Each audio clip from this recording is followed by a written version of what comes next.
ಆಚೆಯಿಂದ ಈಚೆ ಮರಕ್ಕೆ ಆಡೋದಲ್ಲ, ಮೋಕ್ಷ ಹುಡುಕುತ್ತಾ ಹೊರಟವ ನಾನು. ಒಂದು ನುಡಿದಂತ ಸ್ಥಳ ಇದು, ಬಿಡುವೆನೆ ಈ ಸ್ಥಳವನ್ನು. ಮೋಕ್ಷ ಬೇಕು ಅಂತಾದ್ರೆ ಇಲ್ಲಿ ಯಾರೋ ಮನುಷ್ಯನ ದೇಹಕ್ಕೆ ಹೋಗ್ಬೇಕು. ಹೋಗುವ, ನೋಡ್ತೇನೆ.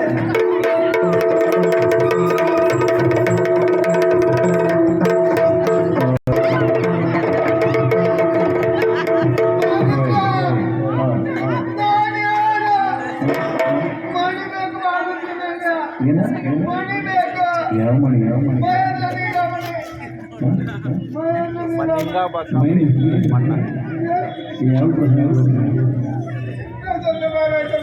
ಅದು ಎಂತ ಆಯ್ತು ನೋಡಿ.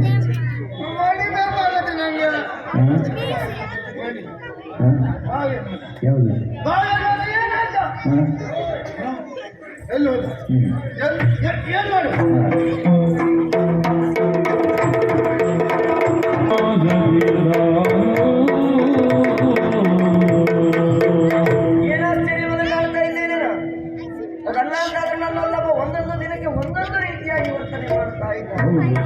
ಒಂದು ದೇವರನ್ನು ನೋಡುವಾಗಲೇ ನನಗೆ ಬೇಸರ ಉಂಟಾಗುತ್ತೆ. ಅದು ಸರಿ ಇದೆಯಾ? ಹೀಗಾಯ್ತು. ಹೌದು, ಒಂದು ರೀತಿ ಮಣ್ಣು ಬೆಟ್ಟಿನ ಹಾಗೆ ಮಾಡ್ತಾ ಇದ್ದಾರೆ. ಯಾವ ಯಾವ ಪ್ರಸಂಗಗಳ ನೆನಪಾಗುತ್ತದೋ ಅವರಿಗೇ ಗೊತ್ತಿಲ್ಲ. ಹೌದೌದು, ಮಹೇಂದ್ರ ನೀಲಮಣಿ ಹೋಗ್ತಾ ಇದ್ದಾರೆ. ಬಹುಶಃ ಹೀಗಿರಬಹುದು. ಆವತ್ತು ನನ್ನಲ್ಲಿ ಆಡಿದಂತಹ ಅವರೊಂದಿಗೆ ಅವರು ಆಡಿಕೊಂಡಂತಹ ಆ ನಾಗಮಣಿಯನ್ನ ಕಲ್ಲಲ್ಲಿ ಹೋಗುವುದಾದ್ರೆ ಏನಾದ್ರು ಪ್ರಯೋಜನ ಪಡಿಬಹುದು. ಏನೋ ದೇವರೇ ಮುನಿದು ಈ ರೀತಿಯಾಗಿ ವರ್ತನೆ ಮಾಡ್ತಿರಬಹುದಾ? ಏನೇ ಆಗಲಿ, ನಮಗೆ ಬಂದಿರುವಂತಹ ಕಷ್ಟವನ್ನು ನಾವು ಹೋಗಲಾಡಿಸಿಕೊಳ್ಳಬೇಕು ಅಂತ ಆದ್ರೆ ಮಣಿಕಲ್ಲು ಕ್ಷೇತ್ರಕ್ಕೆ ಹೋಗಬೇಕು. ಆ ದೇವರಲ್ಲಿ ನಮ್ಮ ಕಷ್ಟವನ್ನು ತೋಡಿಕೊಂಡಂತೆ ಹೌದು ಅಂತ ಆದ್ರೆ ಖಂಡಿತ ಪರಿಹಾರ ಆಗ್ತದೆ. ಮಣಿಕಲ್ಲಿಗೆ ಹೋಗುವ.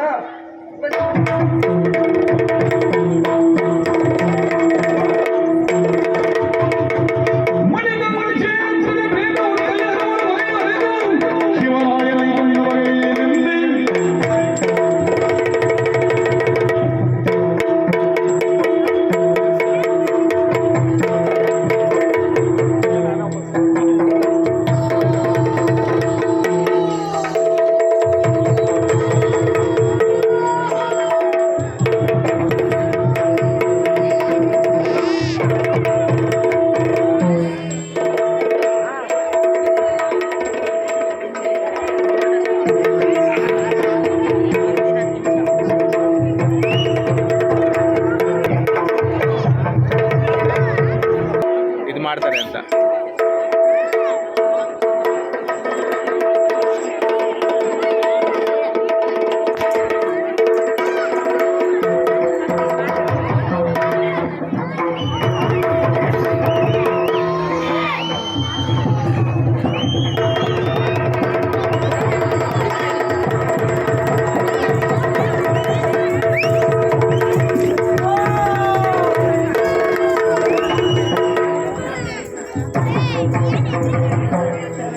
ಎಲ್ಲ ಉಡುಪಿ ಕಡೆ ಹೋಗ್ಬೇಕಂದ್ರೆ ಇಲ್ಲೇ ಸಿಗ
ಅದಲ್ಲಂತಾದ್ರೆ ಈ ಮಡಿಕಲ್ಲು ಕ್ಷೇತ್ರದಲ್ಲಿ ಶಿವರಾಯನಾಗಿ ನೆಲೆಯಾಗಿರುವಂತ ಕಾಲಕ್ಕೆ ಬೇತ ಒಂದು ದೇವಸ್ಥಾನದೊಳಗೆ ಪ್ರವೇಶವನ್ನು ಮಾಡುವುದಕ್ಕೆ ಒಬ್ಬ ಮಾನವನ ದೇಹವನ್ನು ಸೇರಿಕೊಂಡಿದೆ.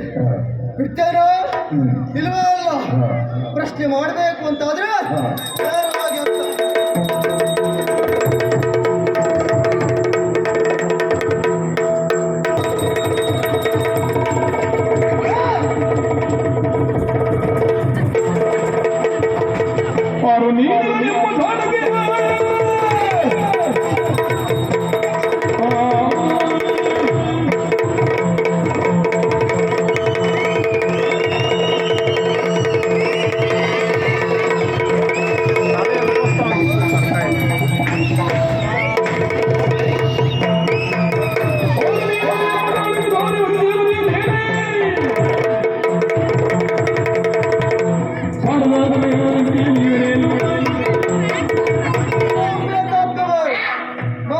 ಮಾನವನ ದೇಹವನ್ನು ಸೇರುವುದರ ಮೂಲಕವಾಗಿ ದೇವಸ್ಥಾನ ಒಳಗೆ ಪ್ರವೇಶ ಮಾಡ್ತಾ ಇದ್ದೀಯ. ಯಾಕೆ ಎಲ್ಲವನ್ನೂ ಹೇಳಿದ್ರೆ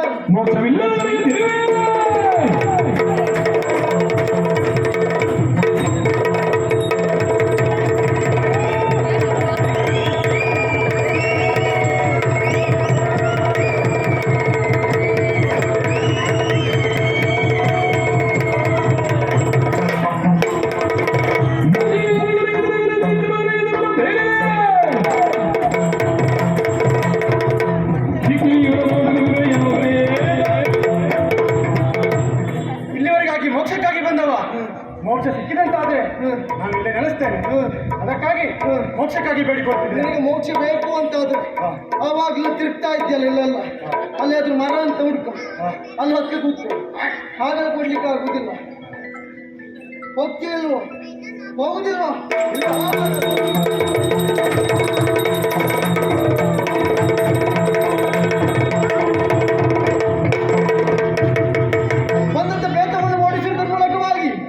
ಕಾರ್ಯವನ್ನು ಮಾಡಿದ್ದೇನೆ. ಇನ್ನು ಏನು ಆಗ್ತಿರುವುದಾಗಿ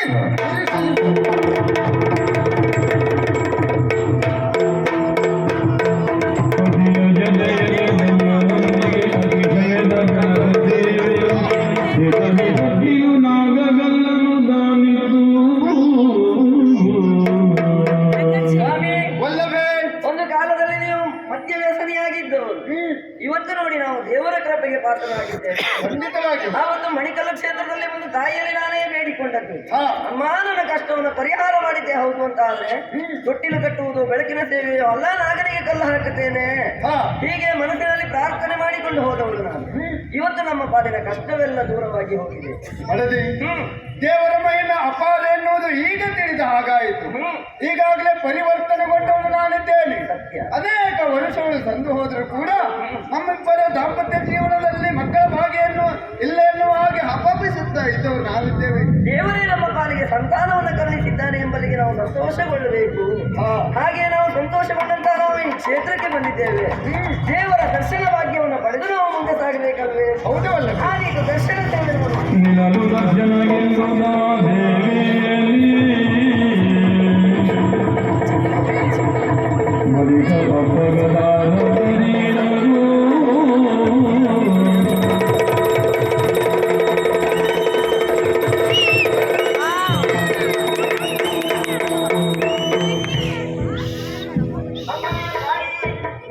ಪವಿತ್ರವಾದ ಪಾದಗಳಿಗೆ ವಂದಿಸಿ ಕೊಡುತ್ತಾ ಇದ್ದೇವೆ. ಕಷ್ಟಗಳನ್ನೇ ಸಾಗಿಸುತ್ತಾ ಬಂದವರು ನಾವು. ನಮ್ಮ ಪಾಲಿಗೆಂದು ಸುಖ ಎನ್ನುವುದು ಲಭಿಸಿದೆ. ನಿನ್ನಿಂದಲೇ ಇಷ್ಟೆಲ್ಲ ಆಗಿದೆ ಎನ್ನುವ ಕಾರಣಕ್ಕಾಗಿ ಸಂತೋಷಗೊಂಡವಲ್ಲ. ನಮ್ಮ ಜೀವನ ಪಾವನವಾಯಿತು ತಾಯಿ. ಯಾಕಾಗಿ ಮೈ ದರ್ಶನವನ್ನು ಮಾಡಿಕೊಂಡಿದ್ದೇವೆ? ಕಾರಣ ಉಂಟಮ್ಮ. ಈ ಹಿಂದೆ ನನ್ನ ಗಂಡ ಮದ್ಯ ವ್ಯಸನದಲ್ಲಿದ್ದವರು, ಅಲ್ಲ ಒಂದು ಕಾಲಕ್ಕೆ ಹುಚ್ಚರಾಗಿ ವರ್ತನೆ ಮಾಡಿಕೊಂಡವರು, ಮದುವೆಯಾಗಿ ವರ್ಷಗಳು ಕೆಲವೇ ಗತಿಸಿ ಹೋದರು. ಸಂತಾನ ಭಾಗ್ಯ ನಮ್ಮ ಪಾಲಿಗೆ ಆಗಲಿಲ್ಲ. ಹೀಗೆಲ್ಲ ನಮ್ಮ ಕಷ್ಟಗಳನ್ನು ನಿಮ್ಮ ಮುಂಭಾಗದಲ್ಲಿ ನಾವು ತೋಡಿಕೊಂಡ ಕಾರಣ ಎಲ್ಲವನ್ನು ಪರಿಹಾರ ಮಾಡಿದವರು ಎಲ್ಲರಿಗೆ ಸಂತೋಷಗೊಂಡು ಪ್ರಾಣಿಸ್ತೇವೆ.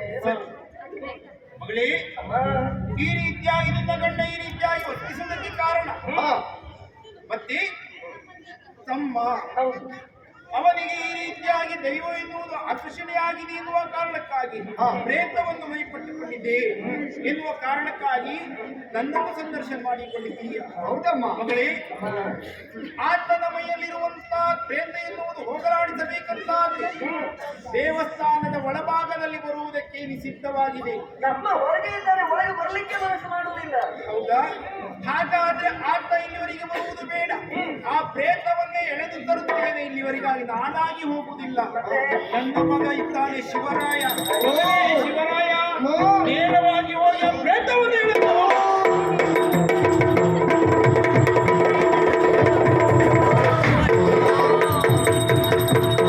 ಯಾರು ನೀನು? ಮೋಕ್ಷಕ್ಕಾಗಿ ಬಂದವ. ಮೋಕ್ಷಕ್ಕಾಗಿ ಬಂದಿದ್ದೀಯಾ? ಹೌದಾ? ನಿನಗೆ ಮೋಕ್ಷ ಬೇಕು, ಇಲ್ಲಿ ಇರಬಾರದು, ನೀನು ಹೊರಡಬೇಕು ಇಲ್ಲಿಂದ. ನಾನು ಕೊಡ್ತೇನೆ ಮೋಕ್ಷ ನಿನಗೆ.